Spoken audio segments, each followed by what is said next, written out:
Case பொறுத்த வரைக்கும் in case இது உண்மையா இருந்துச்சுன்னா மாதம்பட்டி ரங்கராஜா பண்ண விஷயம் சட்டப்படி ரொம்ப ரொம்ப தப்புங்க. இதுக்காக அந்த தப்பு பண்ணவருக்கு 7 வருஷம் வரைக்கும் ஜெயில் தண்டனை இருக்கு அண்ட் ஃபைன் அமௌண்ட் இருக்கு. ஆனா இந்த கேஸை பொறுத்த வரைக்கும் தமிழ்நாடு உமன் கமிஷன் மேக்ஸிமம் என்ன பண்ணுவான்னு பாத்தீங்கன்னா இன்கேஸ் இவர் தப்பு பண்ணியிருந்தா மற்ற பேர் கண்டிப்பா போலீஸ் வந்து இவர் மேல கேஸ் ரெஜிஸ்டர் பண்ணுவாங்க, எஃப்ஐஆர் ரெஜிஸ்டர் பண்ணுவாங்க. எஃப்ஐஆர் ரெஜிஸ்டர் பண்ணிட்டானா லோயர் கோர்ட்ல கேஸ் நடக்கும்.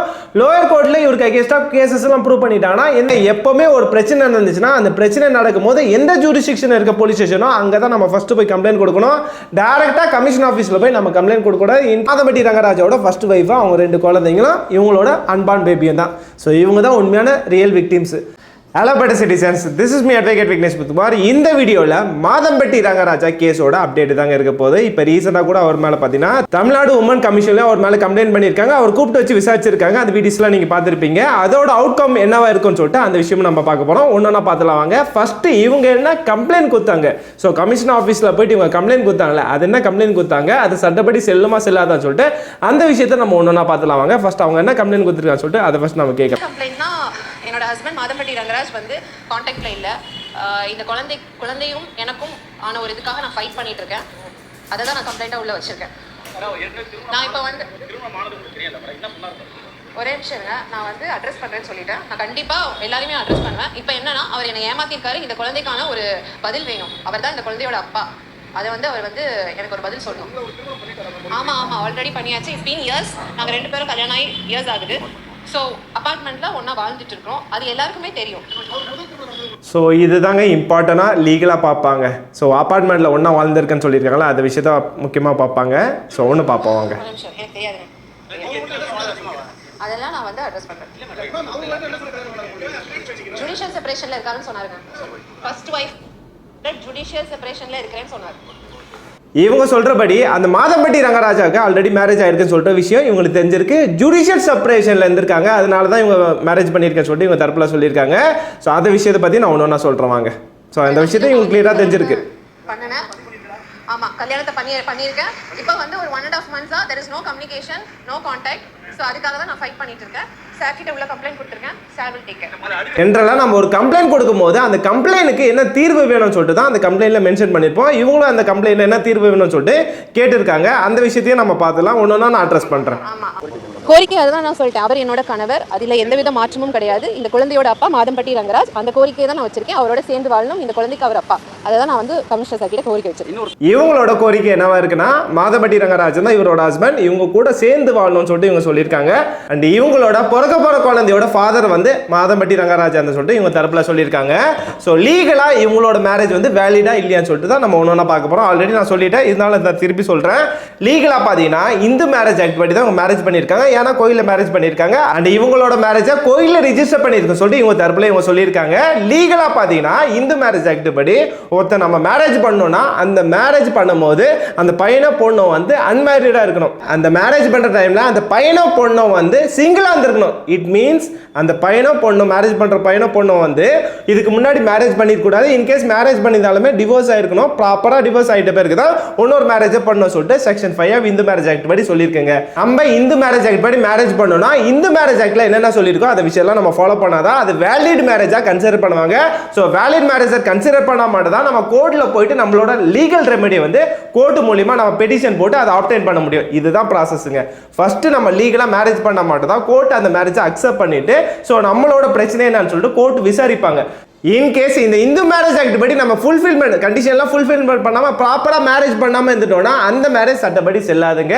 அதுக்கப்புறம் நம்ம செல்லாத மேரேஜை போயிட்டு நம்ம பெட்டிஷன் ஃபைல் பண்ணிட்டு எனக்கு இதுதான் வேணும் அதுதான் வேணும்னு சொல்லிட்டு கோர்ட்டை நம்ம அப்ரோச் பண்ணாலுமே அந்த கோர்ட்டு நம்ம கம்ப்ளைண்ட் வந்து டிஸ்மிஸ் பண்ணுறதுக்கு நிறைய சான்சஸ் இருக்கு. எப்போவுமே ஒரு விஷயத்தை மட்டும் கிளியராக புரிஞ்சுக்கோங்க. நம்ம சட்டப்படி ரூல்ஸ் அண்ட் ரெகுலேஷன்லாம் ப்ராப்பராக ஃபாலோ பண்ண போனால் மட்டும் தான் கோர்ட்டு நம்மளுக்கு ப்ராப்பராக ரெமெடி கொடுப்பாங்க.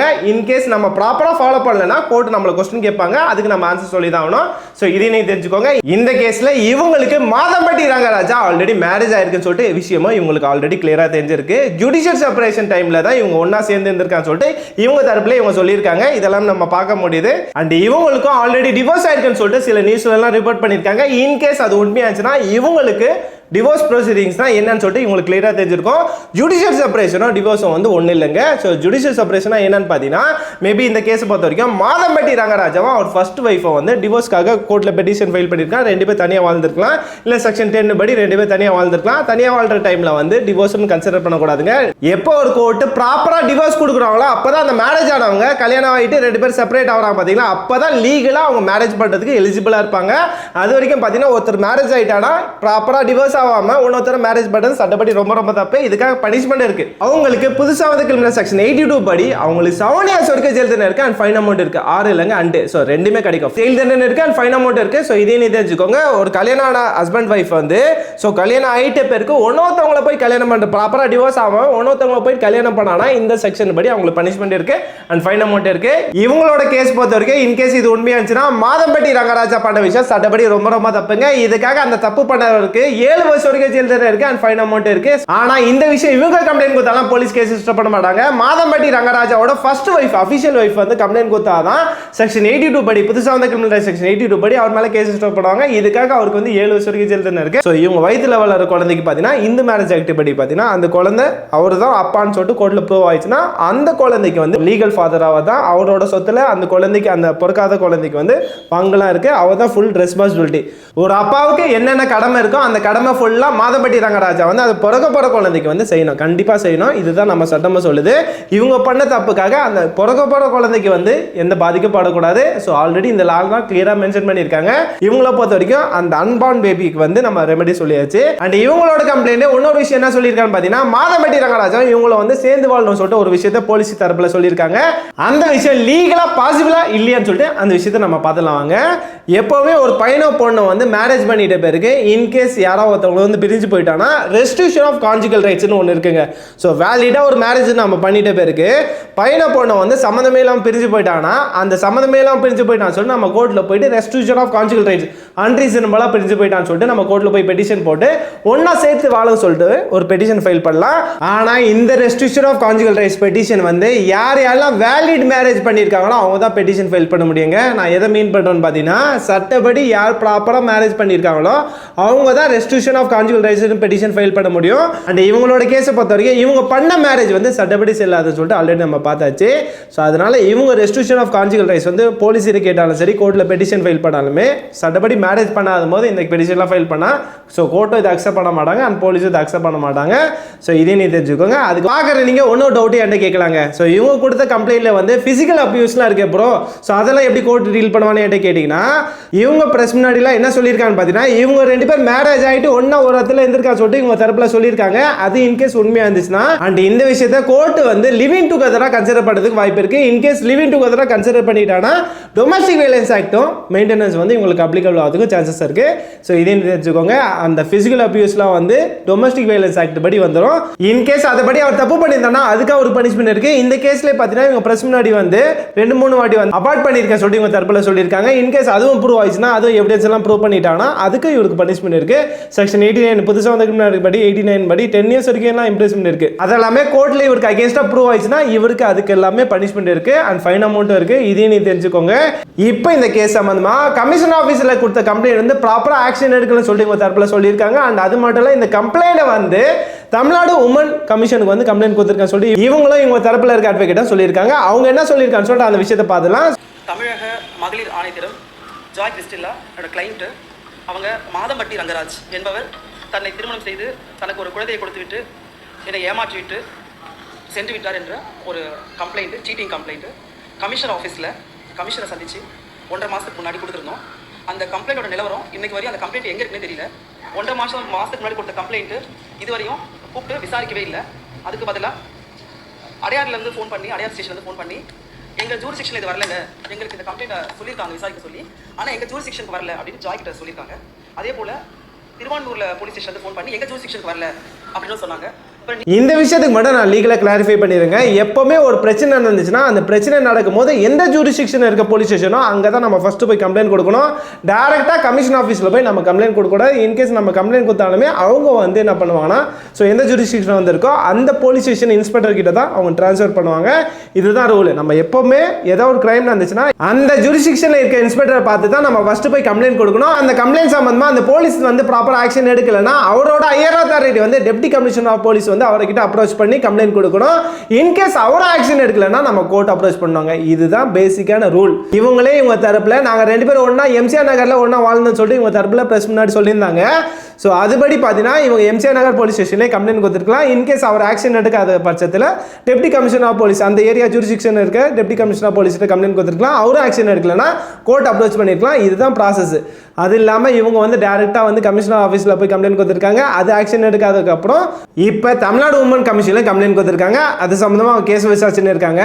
ஸோ இந்த மாதிரி கேசஸ்லாம் தமிழ்நாட்டில் நிறைய நடந்துன்னு தான் இருக்கு. என்ன கேட்டிங்கன்னா இவங்க மேலேயும் தப்பு இருக்கு, அவர் மேலேயும் தப்பு இருக்கு. இந்த கேஸை பொறுத்த வரைக்கும் உண்மையான ரியல் விக்டிம்னா யாருன்னு பார்த்தீங்கன்னா மாதம்பட்டி ரங்கராஜோட ஃபர்ஸ்ட் ஒய்ஃபா அவங்க 2 குழந்தைங்களும் இவங்களோட அன்பார்ன் பேபியும் தான். ஸோ இவங்க தான் உண்மையான ரியல் விக்டிம்ஸ். மற்றபடி இவங்களும் தெரிஞ்சுதான் தப்பு பண்ணியிருக்காங்க, அவரும் தெரிஞ்சுதான் தப்பு பண்ணியிருக்காரு. மற்றபடி இந்த கேஸை பொறுத்த வரைக்கும் இவங்களும் தெரிஞ்சு தப்பு பண்ணியிருக்காரு, அவரும் பார்த்தீங்கன்னா சட்டப்படி ரொம்ப தப்பு பண்ணியிருக்காங்க. கோர்ட் இந்த கேஸை விசாரிச்சு தப்பு பண்ணவங்களுக்கு பனிஷ்மெண்ட் கொடுக்க தான் போறாங்க. வீடியோல இவங்க தரப்புல என்ன சொல்லியிருக்காங்க பார்த்தீங்கன்னா, மாதம்பட்டினால இன்னும் நிறைய பொண்ணுங்களாம் அஃபெக்ட் ஆயிருக்காங்க, மொத்தமா சேர்ந்து போய் நாங்கள் கம்ப்ளைண்ட் கொடுக்க போறோம்னு சொல்லிட்டு அந்த விஷயமா சொல்லியிருக்காங்க.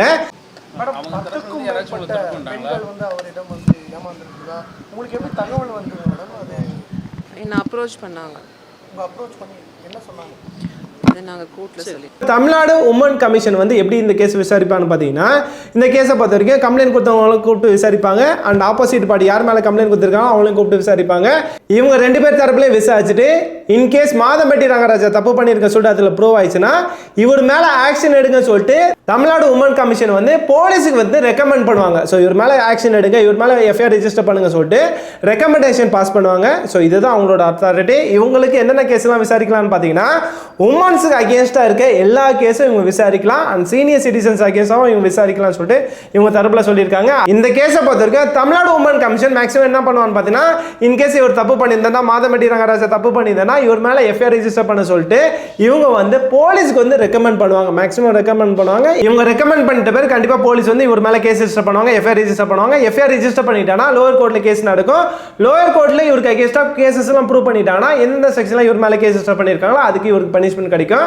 ஸோ இதையும் நீங்க தெரிஞ்சுக்கோங்க.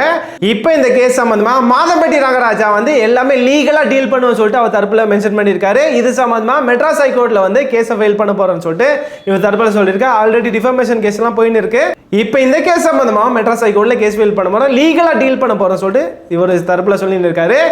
என்ன பொறுத்த வரைக்கும் இந்த கேஸ்ல 2 பேரும் தப்பு பண்ணியிருக்காங்க. தப்பு பண்ணது இல்லாம மாதம்பட்டி ரங்கராஜா வந்து விஜய் டிவி ஆர்டிஸ்ட்லாம் வச்சுட்டு இதை ஜென்ரலைஸ் பண்றாரு. அவர் பண்ண விஷயத்த எல்லாமே ஜென்ரலைஸ் பண்ணிட்டு இருக்கா. அந்த விஷயம்லாம் நீங்க பார்த்துருப்பீங்க. இதெல்லாமே ரொம்ப தப்பு. இது இந்த மாதிரி சட்டப்படி தப்பு பண்ணிட்டு 2 கல்யாணம் பண்ணிட்டு அதை நார்மலைஸ் பண்ற மாதிரி சில விஷயத்த பண்ணிட்டு இருக்காங்க. அதுக்கெல்லாம் யாருமே நீங்க சப்போர்ட் பண்ணாதீங்க. அவ்வளவுதாங்க இந்த வீடியோ. பார்க்கற நீங்க இந்த கேஸை பொறுத்த வரைக்கும் யார் மேல தப்பு இருக்குன்னு சொல்லிட்டு கமெண்ட் சொல்லுங்க. அண்ட் கோர்ட் அவங்களுக்கு என்ன பனிஷ்மெண்ட் கொடுக்கணும் நீங்க நினைக்கிறீங்க அது கமெண்ட் சொல்லுங்க. சில பேர் இந்த வீடியோ கேட்டிருந்தீங்க, அவங்களுக்காக இந்த வீடியோ. நான் வேற ஏதாவது டாபிக் பத்தி பேசணும் கமெண்ட் சொல்லுங்க. மோஸ்ட் லைக் சொசைட்டி நீர் இருக்கு, நான் ப்ரிப்பேர் பண்ணி சொல்றேன். Better citizen better nation. Thank you for watching this video. Have a good day. அடுத்த வீடியோல பார்ப்போம். Bye by.